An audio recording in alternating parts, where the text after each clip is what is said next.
আসসালামু আলাইকুম। আমাদের প্রজেক্টের মূল প্রতিপাদ্য বিষয় হোম অটোমেশন। এখানে আমরা দুইটি মাইক্রো কন্ট্রোলার ব্যবহার করেছি। একটি হচ্ছে নোড এমসিইউ, আরেকটি হচ্ছে আরডিনো উনো। এর সাথে রয়েছে 4টি লোড।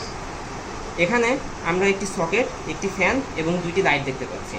এর মধ্যে এই সকেট, এই ফ্যান এবং এই লাইটটি আমরা মোবাইলে ব্লিঙ্ক অ্যাপের সাহায্যে নিয়ন্ত্রণ করছি। এখানে আমরা ব্লিঙ্ক অ্যাপের ইন্টারফেসটি দেখতে পাচ্ছি। এই যে এখানে আমাদের ব্লিঙ্ক অ্যাপের ইন্টারফেসটি দেখা যাচ্ছে। এখানে সবগুলো লোড যখন অন থাকবে তখন আমাদের সকেটের এখানে অন বাটন শো করবে। এখানে আমরা দেখছি সকেটটি জ্বলছে। এখানে আমরা মোবাইল চার্জ দেওয়া বা অন্যান্য যন্ত্রপাতি নিয়ন্ত্রণ করতে পারি এই সকেটের মাধ্যমে।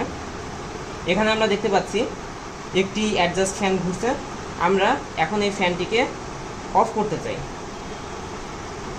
এখন ফ্যানটি অফ হবে। এই যে ফ্যানটি অফ হয়ে গেল। ওকে, এবার আমরা এই লাইটটিকে দেখছি, এই বাতিকেও আমরা এখন নিভিয়ে দিতে পারি। এটি এই অবস্থা অফ হয়ে আছে, অন হয়ে আছে। এখন এটা আমরা অফ করব। বাতিটি অফ হয়ে গেল। এখন বাকি থাকলো একটি আমাদের আরেকটি যে লাইট, এই লাইটটি কন্ট্রোল হচ্ছে এই এলডিআর সেন্সরটির মাধ্যমে। আর যখন এখানে আমরা আলো দিব, এখানে বিদ্যুৎ পরিবহন বেড়ে যাবে। এই যে আমরা দেখতে পাচ্ছি এই মোবাইলের আলোর জন্য এখানে অতিরিক্ত পরিমাণ বিদ্যুৎ প্রবাহিত হয়েছে। এ সেন্স করছে এখানে উজ্জ্বলতা বেশি, যে সুতরাং এই বাতিটিও নিভে গেল। অর্থাৎ এটি আমাদের বিদ্যুৎ সাশ্রয় করতে উপকার করবে। এখানে আমরা দেখতে পেলাম এখানে মোবাইলটি সরানো হলো আর সাথে সাথে বাতিটি আবার জ্বলে গেল। অর্থাৎ যেসব স্থানে দিনের বেলা বাতি নিভানো প্রয়োজন এবং রাতের বেলা বাতি জ্বালানো প্রয়োজন, সেই ব্যাপারটি এই অংশের মাধ্যমে স্বয়ংক্রিয় করার চেষ্টা করা হয়েছে।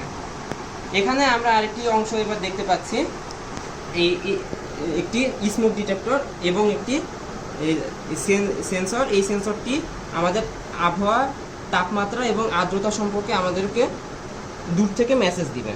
এখানে আমরা এই অংশের জন্য এই জায়গায় একটি অপশন রেখেছি।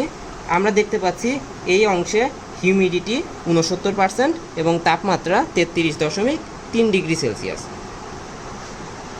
এখন আমরা আরডিনো উনো ব্যবহার করেছি ঘরের স্মোক ডিটেক্টরের কাজে।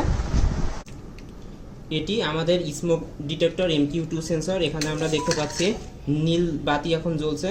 যখন এটি কোনো গ্যাস শনাক্ত করবে তখন লাল বাতি জ্বলে উঠবে, নীল বাতি নিভে যাবে এবং একটি বেল বাজতে থাকবে।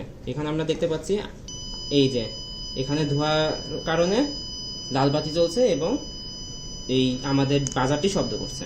ধন্যবাদ সবাইকে।